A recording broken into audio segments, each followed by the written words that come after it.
Not all villains are created equal. Some are meant to be hated, some are meant to scare you, and some are just straight up monsters. But more often than not, the villains that stick with you are going to be the ones that you care about, the ones you can really understand and who have some depth to them. So today, we're diving into the topic of sympathetic villains.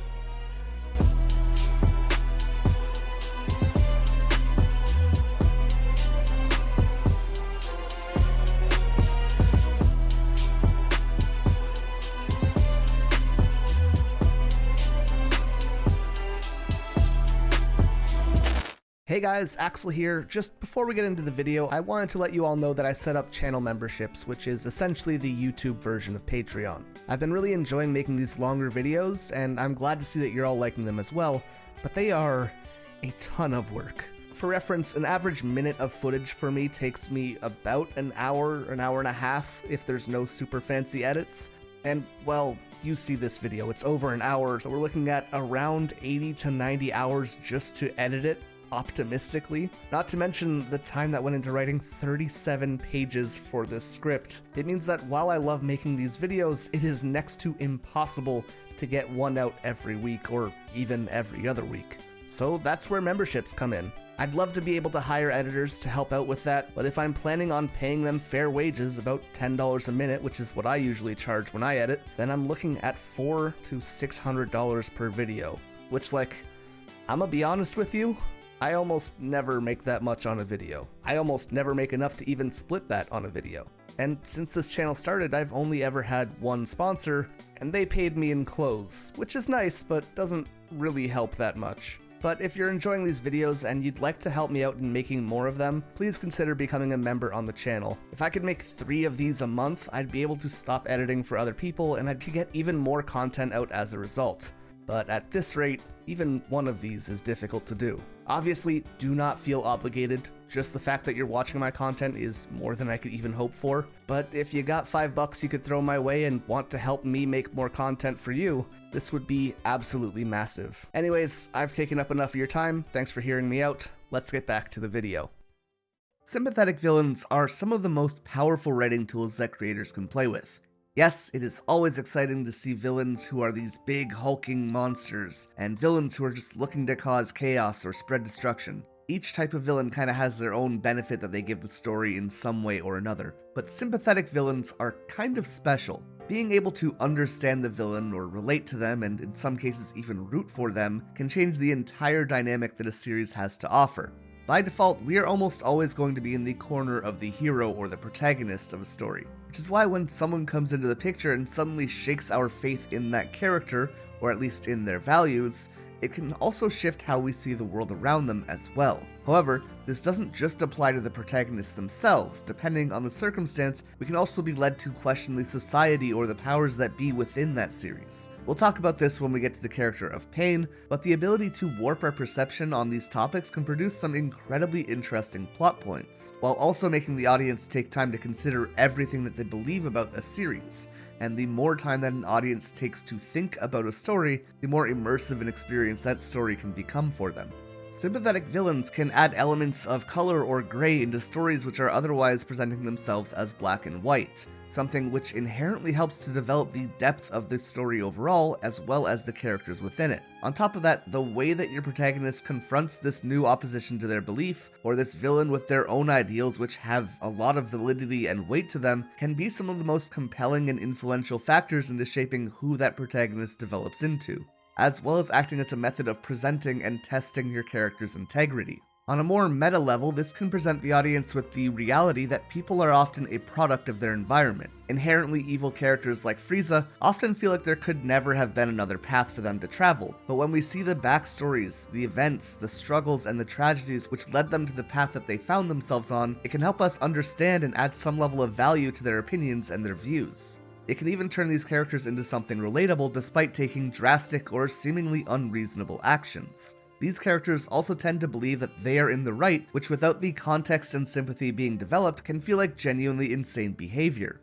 It can be difficult to get behind a character committing murder, but when that murder is acted out because of a heartfelt story that comes with their own tragedy, then it can start to make for a very different experience. So today, we're going to be taking a look at 8 of my favorite examples of sympathetic villains from anime, manga, comics, and film, discussing their stories and how the writer develops and uses the compassion that we have for these characters. Obviously, there's going to be spoilers in this video, but we're going to be talking about Naruto, Inuyasha, Hunter x Hunter, Demon Slayer, Fullmetal Alchemist, X-Men, Superior Spider-Man, and Black Panther. And of course, I'll have timestamps for each section, so if you haven't seen these series, you can choose to skip that part if you'd rather avoid those spoilers. Everyone feels the same pain when losing something dear. You and I have both experienced that pain. You strive for your justice, and I strive for mine. Starting things off, I think one of the most iconic sympathetic villains in all of anime is Pain from Naruto. Pain is a pretty interesting character for plenty of reasons, but what always struck me as the most compelling is just how confident he was in his actions. He always comes across as kind of cold and self-assured, regardless of the awful things that he's acting out. But at the same time, it never once felt like he was enjoying what he was doing. It always seemed like he was acting out of necessity. There was always some kind of plan in motion, and he was just moving it along for better or worse. If I had to describe him, I'd probably say he's both a dominating force of nature, and that he is completely empty inside. There's just no sense of hope in him, ever, and he just trudges forward regardless of what's around him. And that's kind of in line with his overall mission, this misguided goal towards peace and justice. Pain, the name he gives himself symbolically, believes that everyone is hurting, but because we don't understand the pain that others are experiencing, we can't truly empathize with each other. And as a result, we always seek to get revenge for the hurt that we feel, not recognizing that will just hurt other people and cause an endless cycle. So his solution is a shared tragedy. A pain that everyone could connect over, a common enemy, and a common fear. One thing that, regardless of where you are from, who you are, or what you look like, would still unify the people. This idea is one that your brain kind of innately rejects. We see him killing hundreds, if not thousands, of people, while also promoting this idea of bringing peace. It's this contradiction that is very hard to see beyond. But as we learn about his backstory and the life that he lived, we are suddenly able to at least understand the anger that he feels and the perspective that he's approaching things through. Pain's actual name is Nagato, and he grew up on the outskirts of the village hidden in the rain. During one of the Great Wars, 2 Leaf Village ninja broke into his home and killed both of his parents in front of him. When the ninja realized that they had just killed civilians and not soldiers, they began to apologize to Nagato, but overcome by his emotions, he used the Rinnegan to kill them. This meaning that at a very young age, he had experienced war, loss, and taking another person's life. From here, Nagato was an orphan, but with resources being so limited due to the ongoing war, no one that he turned to was able to help or feed him. Many of them just didn't have enough to share, and eventually he would be found by 2 other orphans, Konan and Yahiko. Together, the 3 of them would survive doing whatever was necessary. If they needed to steal food, they would. Nothing was off limits as long as they could stay alive, all sharing in the ultimate dream of a future where they were strong enough to take charge and stop any war. This end justifying any means. So they decided to approach Jiraiya, one of the Leaf's legendary ninja, and begged him to train them. During this period, they were attacked by foreign ninja and Nagato was forced to use the Rinnegan again to kill the attacker. This at first fills him with guilt, but Jiraiya would reassure him that sometimes violence and personal sacrifice was a necessity to protect what you care about. Also expressing that he believed Nagato to be the reincarnation of the Sage of Six Paths, and that he would go on to lead to an era of peace, unknowingly vindicating the idea of ends justifying means, while also doubling down on the idea that Nagato was meant for some greater purpose. Once their training was complete, Jiraiya leaves and the orphans form the anti-war group, the Akatsuki. This movement for peace was, however, disruptive to the powers that be, and the village leader Hanzo would ambush them with the help of Danzo from the Leaf Village. They took Konan hostage and demanded that Nagato would kill Yahiko, but to avoid tainting his friend's conscience, Yahiko dives onto Nagato's kunai himself and tells him that he believes that Nagato would be the one to change the world. Again, Nagato becomes enraged, killing almost everyone around them, but managing to save Konan in the process. This all setting in place the character of Pain that we are introduced to. And yes, Pain would do straight up horrific things, but what other path was there for him? Realistically, Nagato only ever did the best that he could, but despite that, his parents were taken from him due to a conflict he had no part in. He became strong enough to make a difference and worked towards ushering in peace, only to be attacked and to lose his friend. Working towards peace through peace had only brought him loss, and Yahiko's death taught him that the path they were taking up until now had been unrealistic. The world would only be run by those with power, and if he used the Renegon, he could have that power. Now, first and foremost, this is a compelling story in its own right. An orphan of war who tries to become a peacekeeper, but who is crushed under the harsh reality of the world and decides to become an ultimate evil as a unifying martyr. It's easy to understand Nagato's anger, it's easy to feel sad for his losses, and most importantly, we now know and understand how he became the villain that we see later in the story. But what supplements this even further is how much this contrasts with our protagonist Naruto. Another orphan, another person trained by Jiraiya, each having insane power within themselves, and each aiming to bring peace to the world by attaining a position of power. However, Naruto did not grow up during a war. When he lost his friends, there was always hope of getting them back. Jiraiya did not leave, he was taken from him. These are overlapping stories and goals with different kinks in their path that make them seem like polar opposites. But are they really? Pain, of course, attacks the Leaf Village, destroying it almost entirely and killing countless people. And Naruto arrives shortly after, but eventually gets overwhelmed by Pain and pinned to the ground. And in this moment, they are made equals. Naruto has done everything right, he has tried his best, and still lost everything important to him. But then we come to Pain's famous speech, where he tells Naruto that he is aiming for peace and justice, and when Naruto retaliates by saying that Pain has only brought destruction and loss, he asks how that could lead to those goals.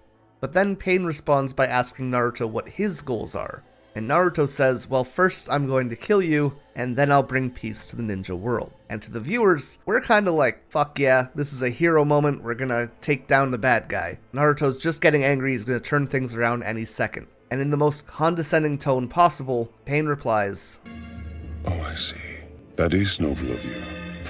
Pain here sees the hypocrisy in what Naruto is saying. Pain has killed people in attempting to bring peace, so Naruto's response to that is that he will kill someone to bring peace as well. But you know, in a different way. Pain continues his monologue saying, That would be justice. However, what about my family, my friends, my village?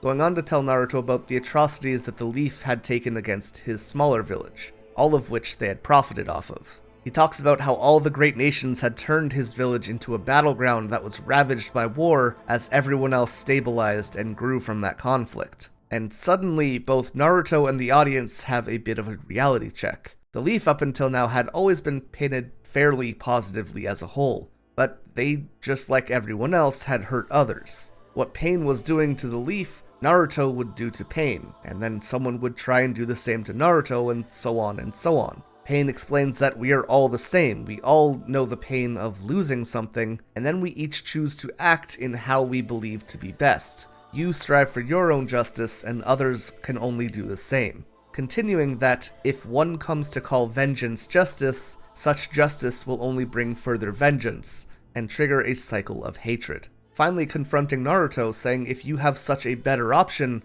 how would you confront this cycle of hatred? And the thing is, this isn't just lip service. If Naruto had an option which was better and which wouldn't involve killing so many people, Pain would probably be very much up for it. However, this is the only path that he believes is left. The reason Pain is such a phenomenal villain comes from many elements, but chief among them is the audience's ability to understand him. We see where he came from, how he changed, and what his goals became. But more importantly, while our hearts want to say, no, that's stupid, you can't just hurt people and call it justice, our brains recognize that this is the kind of thing that happens all the time in reality, and even more so in this anime.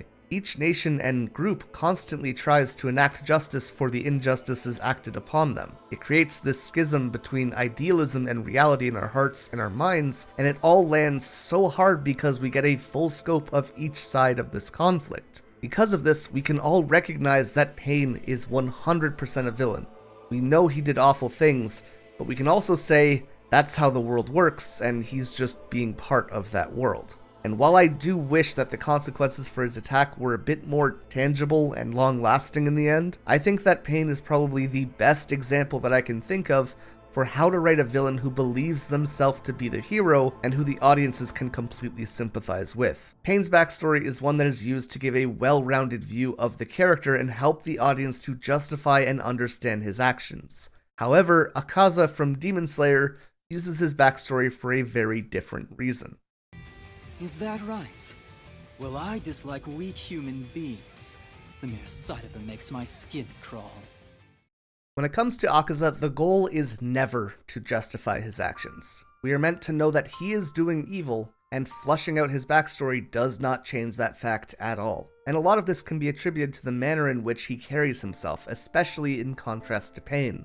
While Pain was solemn and almost lifeless in the way he acted out what he believed to be the only path to peace, Akaza is proud. He takes pleasure in what he does, and there's a sense of fun to his character, something which is rarely conducive to sympathy. In Akaza's case, we aren't supposed to understand the demon that he is now, but we are instead supposed to experience a loss of humanity that leaves us feeling more disappointed or sad for him.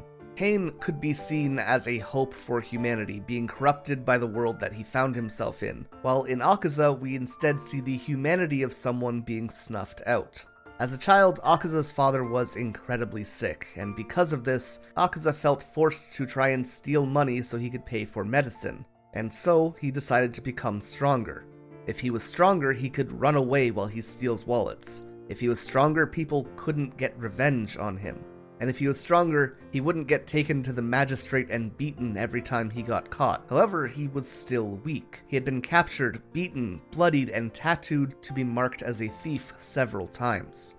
But regardless of what they did to him or how badly they hurt him, he vowed he would do whatever it took to get the medicine his father needed to survive. Hearing that his son had been captured again, Akaza's father would take his own life, leaving behind a note asking Akaza to try and live an honest life, and apologizing for being a nuisance to his son. And so Akaza, in trying to save his father's life, had driven him to ending it. He explained that it never hurt when he was beaten.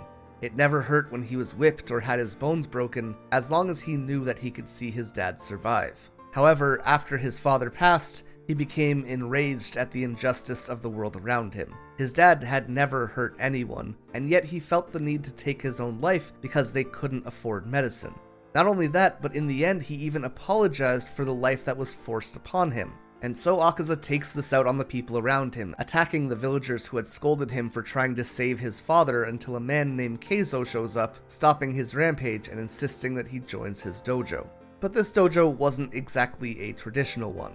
Keizo had no other students and needed to work most of the day, so in exchange for letting Akaza live there, he would have to take care of his sick daughter Koyuki. I'm going to stop real quick to talk about the way in which this backstory is presented to us, because I think it's a very interesting perspective. We get this in glimpses as Akaza progresses through a fight. At first, it comes in like a blur and he can barely remember the people or places that he's thinking of, as to him, this was a past that he had thrown away, and as it comes back, he thinks about how worthless it all was until he remembers Koyuki. Then suddenly his thoughts change. He isn't tossing away that past, he is telling himself that he wants to find a cure for her, he wants to help her, protect her, and then finally lamenting that his life had been filled with nothing but empty promises. It is this vague memory of Koyuki that ties him to his humanity. Back to the past though, Akaza would start taking care of Koyuki just as he had his father, but she often cried or felt bad for being a burden on him and stopping him from enjoying his own life. However, Akaza had already resigned himself to caring for someone else, so nothing really had changed. And on top of this, he was already marked as a criminal, so he believed no good life could be waiting for him even if he had the opportunity. All the same, Koyuki, who was feeling guilty for taking up Akaza's time, would tell him that they could possibly go to a fireworks show to bring some excitement into his life, but Akaza refused. He told her that they couldn't go now, but next year or the year after, once she had recovered, he would definitely bring her to the fireworks, even if he had to carry her the whole time. Akaza would spend 3 years at the dojo, and when he turned 18, Keizo would even offer to give him the dojo. Not only that, but Koyuki was finally feeling better, and they would be able to go see the fireworks together. This time together with Koyuki and Keizo had completely healed Akaza's heart. He was beginning to see that life was worth living again. As they watch the fireworks, Koyuki tells Akaza about her mother who had taken her own life so she wouldn't have to watch her daughter die, and how she believes her father had long given up any real hope that she would ever recover. But Akaza was different in that he was the first one to talk to her about a future with her in it, to suggest that there might even be a next year beyond her illness. And because of this, she saw her future with him, even asking him to become her husband. Akaza, who again saw no real future for himself up until this moment, of course says yes and vows to become strong enough to protect her for the rest of her life. But he couldn't keep this promise. One day when Akaza was visiting his father's grave to tell him about his marriage, a rival dojo would sneak in and poison the well of Akaza's dojo. And by the time Akaza had made it back home, both Keizo and Koyuki were already dead. And Akaza just snaps. He goes to the rival dojo and kills nearly 70 people for poisoning his loved ones, and when he's done, he simply walks off covered in blood and with a completely shocked and empty expression on his face. And this is when he crosses paths with Muzan. At first, it's his instinct to just attack Muzan for being in his way, but before he can do anything, Muzan sticks his arm through Akaza's head and begins pumping him full of his blood to transform him. But Akaza just doesn't care. Everything that he loved had been taken from him. Anytime he wanted to protect people that he cared for, he was never there. And now there was nothing left for him. He was just an empty monster who couldn't keep his promises. And so if Muzan wanted to turn him into a real monster, well, that would be no change. His painful memories were taken away and his desire for strength became the core of who he was. He just didn't want to live in a world without his loved ones, so instead he chose to live blindly as a murderous demon. Akaza is a bit of a paradox. On the one hand, we're presented with this brutal killing machine who finds pleasure in fighting over anything else. But on the other hand, we have this young boy who was willing to be beaten and bruised for his sick father. A boy who spent his whole life trying and failing to protect those he loved, only for those people to feel like they had been a burden the whole time. Akaza, while definitely being a pretty violent guy, was not a bad person. This is an unironic case of someone who cares too much for other people, but who finds the world around them to be brutal, unforgiving, and unjust. And understandably so, he was angry with that world. And even when he gets a second chance at life with Koyuki and Keizo, that too is taken away from him and he goes on a rampage. And now he has nothing to show. Yes, the people who killed his wife and Keizo are dead. He acted on his revenge, but now what? Nothing has changed. His life is no better for what he has done. All he has done is prove that he was the monster that everyone around him thought him to be, and nothing else had changed. And now he truly had nothing left. The monstrous Akaza does not have a story about violence or anger, but instead he has one about intense love and intense loss. We don't get this backstory to learn about the birth of a demon, we're getting it to learn about the loss of humanity. And I think Demon Slayer as a whole does a really impressive job of representing humanity and the loss of it through the lens of the demons in the story. It's an incredibly interesting choice to discuss a topic through the lens of its absence. And we'll talk about this a bit later, but it's very similar to what Togashi does with his major villains in his series as well. This idea of demonstrating a concept by showing it fading away. And when the concept is something like love or humanity, it can be absolutely heartbreaking. Which is why so many people think of Akaza as a phenomenal and relatable character, even if our first interactions with him made so many of us fear or hate him. But while Akaza is someone who lost their meaning to live and chose to become a demon out of apathy for life, we're now going to shift to Kagura from Inuyasha, who is a demon who strives to live a life but is unable to do so. I am the wind. One day, I shall be free. Kagura is an incarnation of Naraku meant to embody the free wind. When we're first introduced to her, we see her slaughtering the Wolf Demon clan and using their corpses as puppets to attack Inuyasha and his friends, which is not very cash money. Right off the bat though, we see her as this very cold and ruthless person, but soon after we do get the bigger picture. She returns to Naraku after almost dying to Inuyasha, and Naraku puts out his hand to show that he is holding her heart, squeezing it and causing her pain. He lets her know that at any time he can dispose of her, and from this point on, her character shifts from being this evil wind sorceress to someone trying to gain their own freedom. And even so, originally this acts as a moment to show that Naraku is being evil and controlling, more so than a tragic moment for Kagura, and I think a big part of that is the emotions associated with it. Kagura here seems angry and resentful more so than anything else, and that rage feeling kind of still leans into an evil villain vibe. But this topic gets revisited shortly after as Naraku is reforming his body. In this scene, there are clumps of disconnected demon parts, and it is a genuinely horrifying moment. Then we see these tendrils reach out and pull Kagura towards Naraku's face, and what we're seeing isn't anger anymore, but it's actual fear. She is unable to move, unable to resist, and unable to run away, and inches away from this disconnected head surrounded by clumps of demon body parts. Naraku warns her that if she ever disobeys him again, he will reabsorb her into himself and she will just become one of these clumps of flesh. And suddenly, she goes from feeling like a villain to a victim. Moments like these where we see the villain being vulnerable, being trapped, or being scared, they aren't the things we associate with evil, and they kind of open the character up to feeling more human and relatable, and that's not even getting into her final moments, which brings in these feelings of loss, sadness, and even a bit of bittersweetness because she finally finds freedom in death. But giving a character these emotions, which we don't usually classify or attribute with villains, while putting them in a position which removes their sense of agency, and then giving them a send-off that is genuinely beautiful makes for an unforgettable character that is impossible not to feel for. And that is despite all of the terrible things that she has done in the series. Kagura is a perfect example of the contrast between a backstory and a demonstrated experience. When we look at someone like Pain, for example, we learn where the mentality is coming from, and this helps the audience sympathize with their actions. But Kagura is someone we see actively living through these experiences. We feel them as she feels them. We see how she reacts to them in person. We see her fear and her sadness growing episode by episode. We feel the walls closing in around her as Naraku's grip tightens. It is a very similar tool, but it's being used for very different effects. Now, in the last video, I added a few Western series like Gravity Falls, Coraline, and Arcane, and many of you seem to enjoy that, so this time I'm going to play around with a few Marvel properties, as they're pretty excellent examples of this as well. And firstly, we're going to talk about one of my favorite villains that Marvel has to offer. I've been at the mercy of men just following orders. Never again.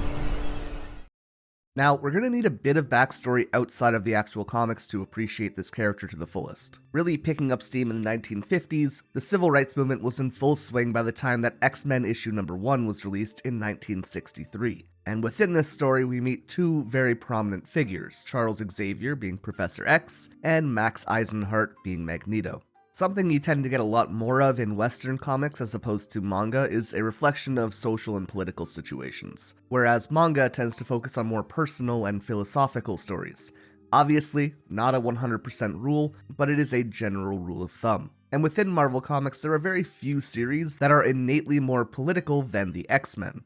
This series discussed the struggles for mutants to be accepted by society, and how Xavier and Magneto's ideological views were put against each other as they navigated how to deal with the discrimination that they dealt with themselves, each being not so subtly based on Martin Luther King Jr. and Malcolm X respectively. Like King, Xavier believed that the path forward ought to be paved with peace and good faith, while Magneto felt that this wasn't a reasonable approach and that in reality, power only responds to power. It's a position very similar to the one that we saw with Pain in Naruto. However, while their discussion was more on an interpersonal level, when you look towards vengeance for justice, it just breeds more vengeance. This was more of a wide-scale social message. We should all treat each other equally regardless of who we are or what we look like. And in this idea of equality, it should be pointed out that while Magneto is often slaughtered as a villain, the core theme of X-Men is that everyone has good within them. Everyone is doing what they think is best, and it's our experiences that guide those choices that we make. So yes, Magneto is more violent,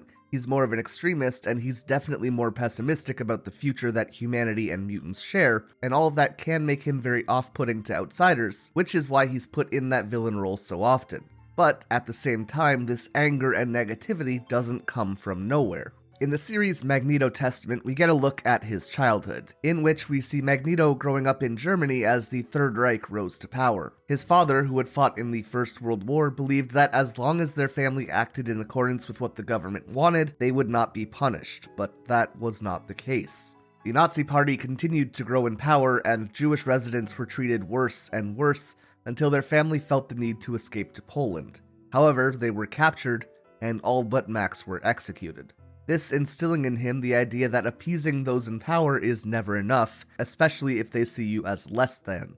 He would be taken to Auschwitz and given the job of cremating other prisoners who had been executed in the gas chambers, placing him between these ideas of having to support and work for these evil people committing atrocities, and ending up like the people he was cremating, ultimately choosing to do what he must to survive. As an adult, he remembers his childhood and hearing the guards laughing and joking as his family and friends were put to death, how those in power saw their lives as nothing, and how he began to see others in the same way. He had experienced the worst of humanity's evil, and he had understandably been jaded by it. So now we have this young boy who was told to listen to those in power to guarantee his safety, but who would still end up enduring hell on earth despite following orders just because he was Jewish, just because he was different. And now he's an adult, and it isn't Jews who are being persecuted, it's mutants, and he's being told to just appease those in power, and being given promises that everything will work out if he does, and I don't think that we can blame him for not being willing to take that chance a second time.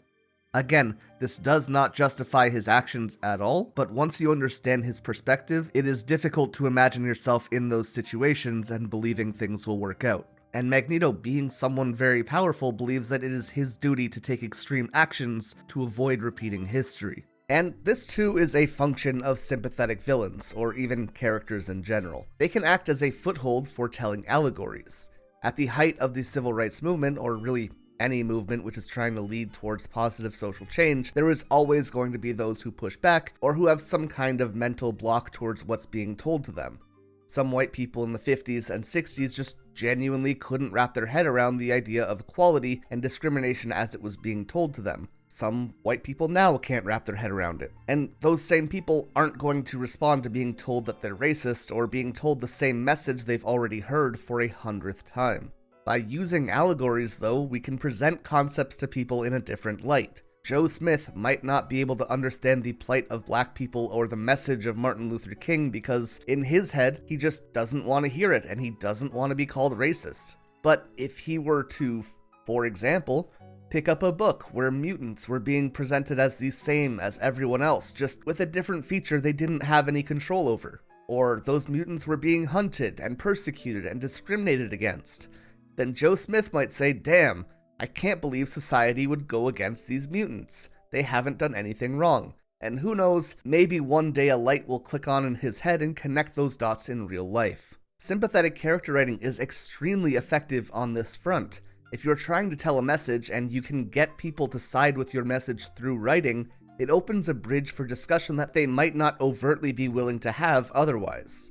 This could be broken down even further for people who do support the cause.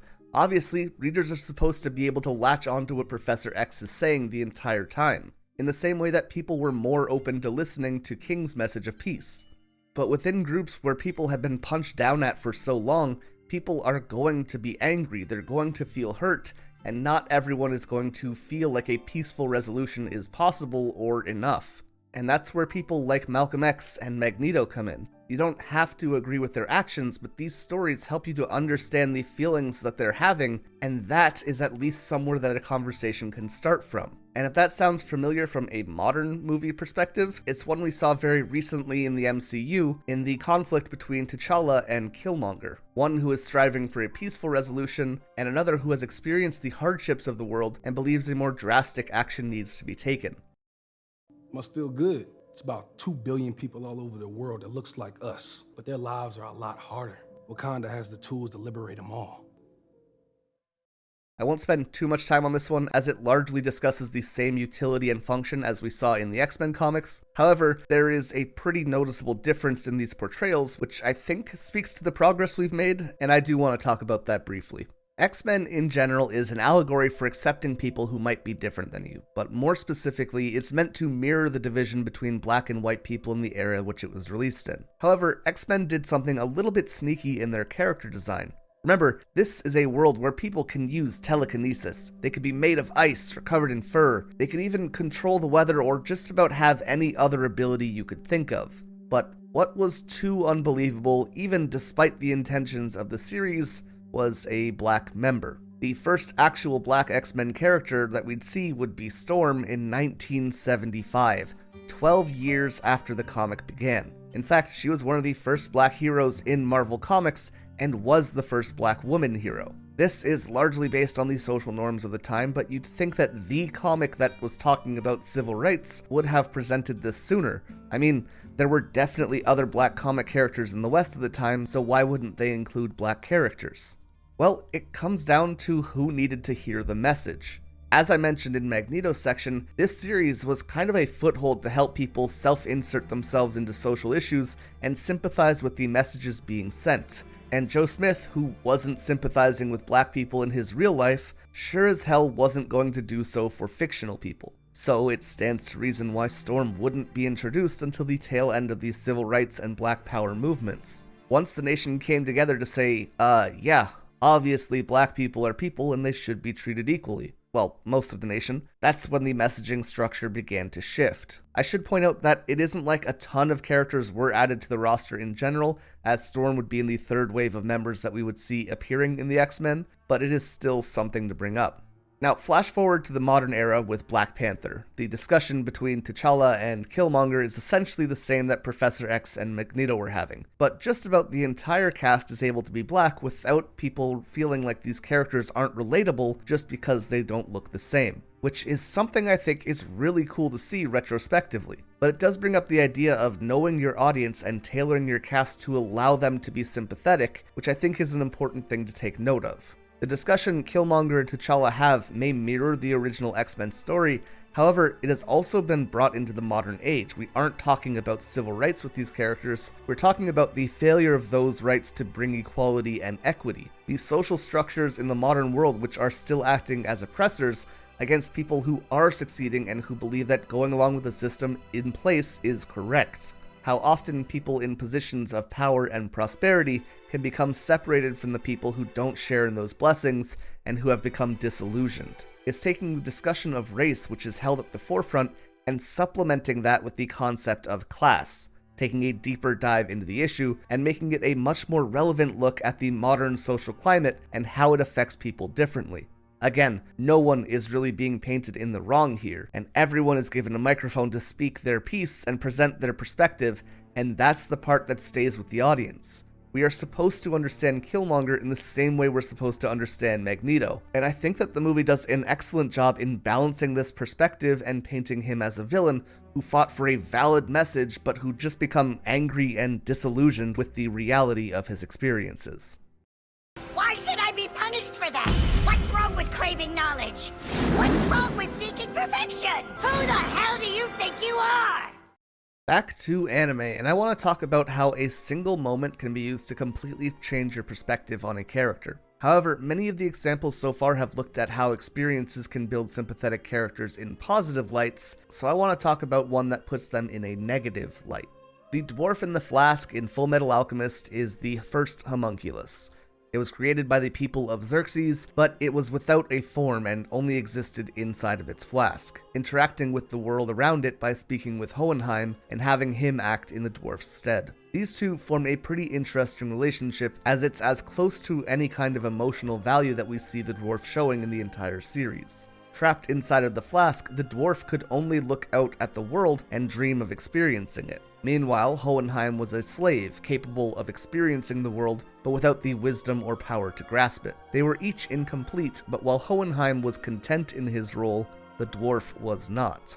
He convinces Hohenheim that he could be something greater, teaching him to read and write, telling him how the intricacies of the world function, and even showing him how to perform alchemy. With the help of the dwarf, Hohenheim had become someone of value, but no matter how much his friend grew and changed for the better, the homunculus was still just a dwarf in a flask. The king of Xerxes was wishing for immortality, and with the assistance of the dwarf, an alchemic ritual could be performed to attain it. However, the dwarf had fooled the king. The ritual would sacrifice all who lived within the kingdom, and the only ones who would truly become immortal were the dwarf and Hohenheim. In the process, the dwarf would even grant himself his own body. Throughout the entirety of the series, we are never once meant to empathize with the dwarf, or father as he calls himself later. In fact, he even removes all of his desires from himself, creating the 7 homunculi children, and leaving himself as just this blank, emotionless being that is next to impossible to feel for. His ultimate goal at this point in the story is to perform another ritual, sacrifice another nation, and to become one with God. You know, standard anime villain stuff. However, naturally he fails, he's defeated at the last moment, and he dies with the audience thinking, damn, he was super strong, and that was hella cool. And that's about it. But then we have a moment where he confronts Truth, the actual god of the world. The dwarf had been stripped of his fake body and reduced to his true form. We see him turning to Truth, and in this whiny voice, totally contrasting the deep and powerful one we associate him with, he asks why God rejected him, and how he disappointed him. And Truth in this moment tells the dwarf that he was disappointed because the dwarf never believed in himself. He never accepted who he was, he stole power from others, and always strived to become something greater, saying that the dwarf never grew beyond his days in the flask. Someone who yearned for more, someone who did not accept his lot in life, but who still saw themselves above others. Someone who felt incomplete and never valued the life that they were given. Truth asked the dwarf if he believed that removing his desires and imperfections would make him superior to humanity, and the dwarf responds, "What's wrong with that? I only wanted to achieve perfection. I wanted this world's knowledge for my own. Why should I be punished for that? What's wrong with craving knowledge? What's wrong with seeking perfection?" But Truth doesn't answer. Throughout the entirety of Fullmetal Alchemist, we are presented with this stoic, imposing, almost godly figure. But suddenly the dwarf seems more like a child throwing a tantrum. He isn't this be-all, end-all of power and information. He doesn't even have a grasp on who he is himself. In a fit of rage, the dwarf berates Truth, finally asking who he thinks he is, and Truth responds, "Who am I? One name you might have for me is the world, or you might call me the universe, or perhaps God, or perhaps Truth. I am all, and I am one. So of course this means I am also you." And this is something that has come up time and time again within Fullmetal. The idea that all is one and one is all. We're introduced to it very early in the series, and it's first described as a concept similar to the circle of life. Cows eat the grass, we eat the cows, we die, we decompose, and our bodies help the grass grow, etc., etc. But this is only part of it.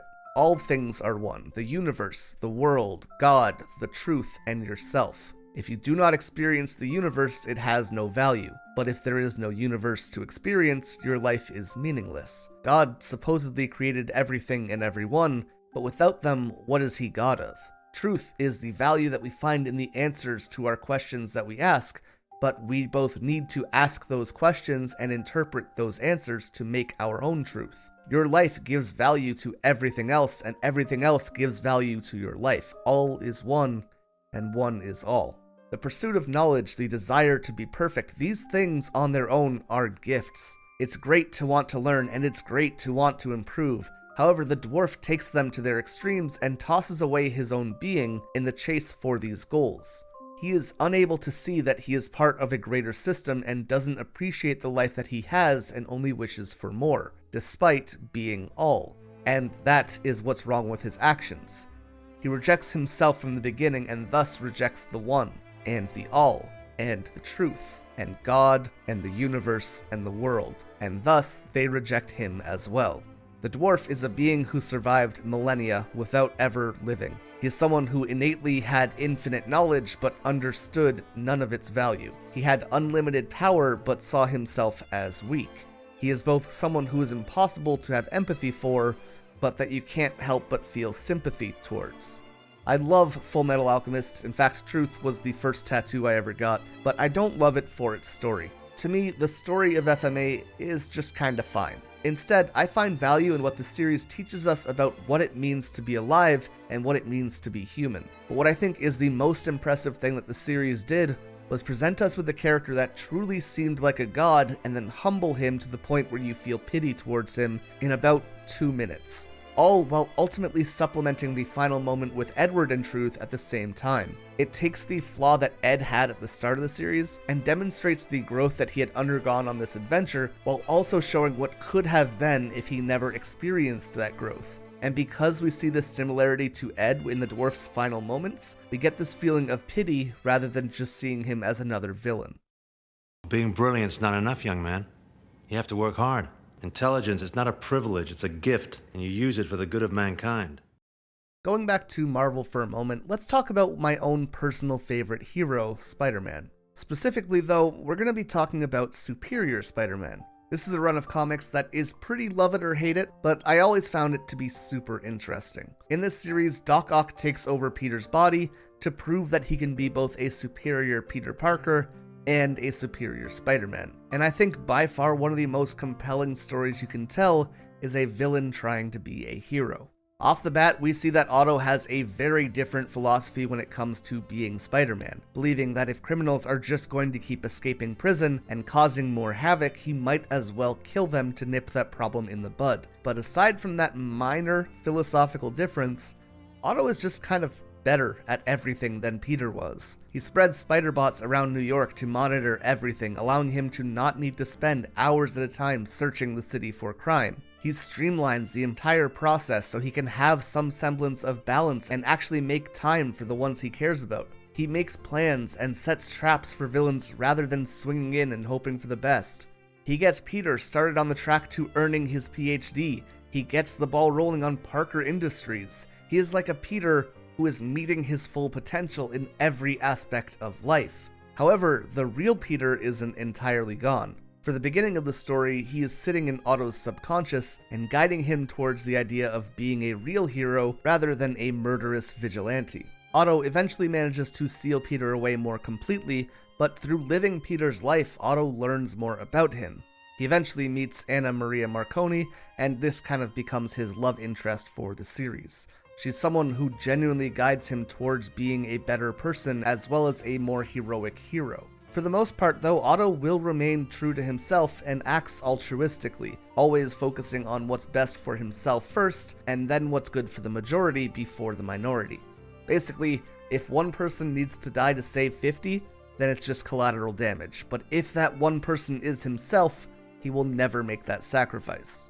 As the story continues, Otto needs to learn more about who Peter is in order to interact with the people in his life. But in doing so, he begins to awaken Peter within himself bit by bit. Eventually though, the Green Goblin creates a situation where Otto will have to choose between saving Anna Maria or saving others, and he just freezes. Peter describes him as having an unlimited potential when it comes to the thinking portion of the job, but also someone who is unable to act when placed in a corner, and that's the difference that matters between he and Peter. While Otto is better at every other aspect of being Spider-Man and being Peter, he cannot look at an impossible situation and dive in anyways to make that impossible possible. He lacks the ability to put himself in true danger, even if it is the only way to save others.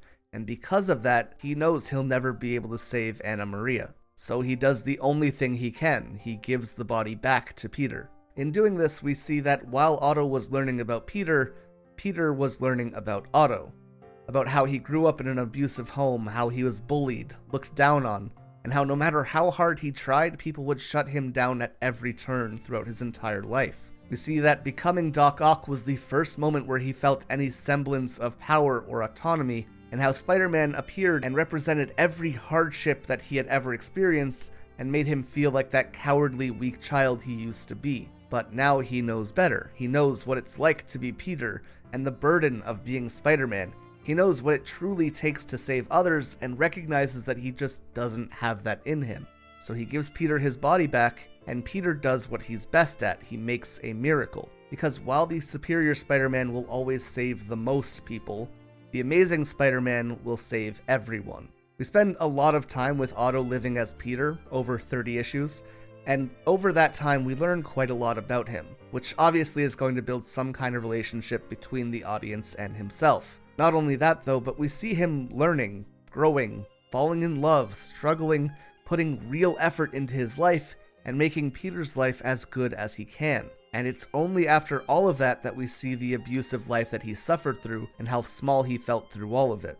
It's a perspective that we don't usually get to see with villains, them trying to better themselves and putting real effort into being something good. It's taking them out of their element and placing them in an entirely new environment, which can make for a very unique story. And yeah, it can be hard to call him a villain when he's saving people, but like, the dude is murdering people in a stolen body. So even while he is doing good, he is undoubtedly a villain, but a villain who's becoming a better person. And that's something that can't be understated, the value of watching someone try, of watching them grow and becoming better. There is just something about watching someone put in real effort that makes you root for them. It's the shonen training arc effect. Seeing them work so hard towards a goal makes it feel like you want them to succeed, and that can be a super powerful pull towards a character. But it also makes it equally powerful when you see that person hit their limit, and when you see that person vanish. To see that he has to give up this new life that he put so much into. Doc Ock is one of my favorite Spider-Man villains, but I think the time that we see with him trying to prove himself a superior Spider-Man and recognizing the something special that everyone else sees in Peter is one of the best experiences we've had with this character, and it goes a long way towards making him as sympathetic as I think he is. There is no need for you to die. See, I am not the same as I was before, so you should be prepared for innumerable losses. And finally, we're going to close things out back with anime in Hunter x Hunter's Meruem. If your go-to sympathetic anime villain isn't Pain, it probably is Meruem, and that's for good reason. We're introduced to Meruem as a true monster, the leader of the Chimera Ants, bred to be a perfect being with more power than anyone. From the first moment he's on screen, he is brutality embodied, clawing his way out of his mother prematurely and killing her in the process, only to kill another Chimera Ant shortly after for speaking out of turn. We see the Chimera Ants under Meruem conquering Iskorto, and Meruem begins training his tactical abilities by playing board games with champions of each craft, starting with chess, then shogi, and so on, always being able to defeat them shortly after learning the game. And anyone who tries to run is killed on the spot, as are anyone who loses. But then Komugi arrives, a blind girl who he plays Gungi with that he is for some reason unable to defeat. They would play countless times, and no matter what he tried or how talented he became, Komugi would always beat him. However, over the hours that he played with Komugi, he would begin to soften. The original idea that he was presented with was that he was the ultimate life form, greater than all others at all things, and because of that, he had the right to rule over others.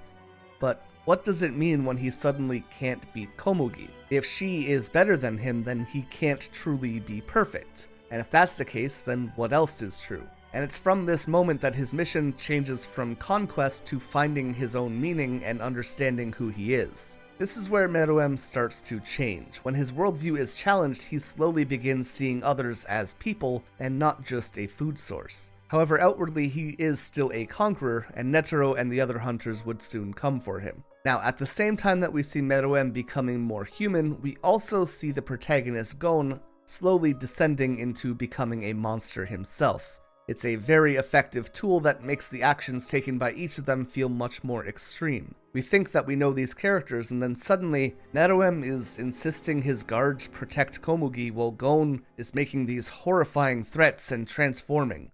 And it feels like you've blinked and suddenly these two have swapped personalities. But that brings us to Meruem's confrontation with Netero. Netero is the leader of the Hunter Association. He's our hero in this moment. He's always been painted as this force of good, this ultimate wise man kind of character. And he finally arrives to stop Meruem. But instead, Meruem seemingly has no interest in violence or fighting at all. He's trying to avoid it, and Netero is the one pursuing it. The only reason that Meruem even agrees to fight in the end is because Netero promises to reveal his true name if he does. But this entire discussion only goes to prove that humanity is the aggressors at this point when it comes to Meruem. The fight begins and ultimately ends with Netero blowing himself up and poisoning Meruem, something which would kill him in the end. However, before he dies, we see one of the softest and most heartbreaking scenes in anime. With the last of his strength, he brings himself to Komugi, and they begin playing Gungi one more time, all while talking as if nothing is wrong.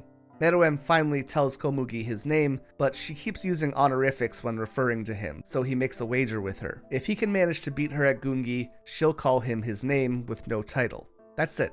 He no longer is looking to conquer others, he's not looking to satiate his pride by beating her, he just wants her to see him as an equal in the end. And on Komugi's part, all she wants to do if she wins is play another game with him.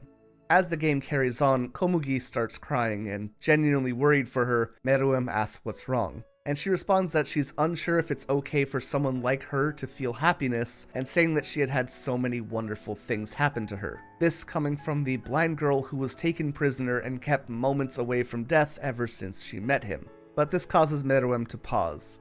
He stops and tells her that he has been poisoned, and that he wants his last moments to be spent playing Gungi with her, but the poison is contagious, so if she does stay, then she'll die too. However, before he can even finish explaining, Komugi just continues on playing her next move, saying she's very happy, and adding that she isn't good at anything, but still asking if she can accompany him going forward. And for the first time, Meruem finally understands what he had been missing, and says that this is the moment he had been born for. And from here, just darkness.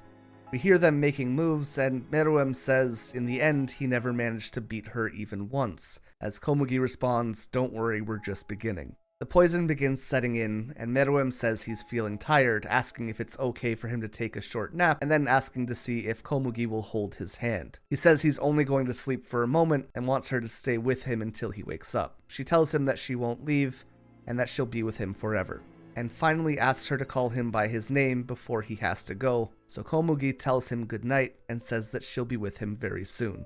And with that, the would-be conqueror of the world passes away in darkness in the hands of the one who taught him how to be human. Not ending the world with a bang, but leaving it in a whisper. Meruem is undoubtedly a monster, but by watching his journey to discover himself and to find value in those around him, it's extremely difficult not to sympathize for him. But seeing him go from the embodiment of a savage rage to these soft final moments almost make you forget all of the evil that he had done, and instead all you remember is the silence and tenderness that his journey ended with. When I think back on Meruem, I don't think of him beheading his soldiers, prying himself out of his mother. I don't think of him killing all those people he played games with, or even his battle with Netero, which is arguably one of the highlights of the entire series. But instead, I think of this moment. These few minutes of him playing Gungi with Komugi as the dark settled around them, and as he truly found his purpose in the happiness that they brought each other. And I don't know how else to say this, but if you want a surefire way to make a villain sympathetic, by far the most effective way to do so is to give them a heart and place that heart in someone else. Because more so than an understandable philosophy, more than a tragic backstory or watching someone struggle to do their best, the thing we all relate to more than anything is love, and finding that love in someone else who makes you a better person. There are several ways to write sympathetic villains, but regardless of the method you choose, they are almost always very powerful tools. They can make you question the values that they place on the protagonists or the powers that be within a series, or bring you an emotional impact to a story that just devastates you.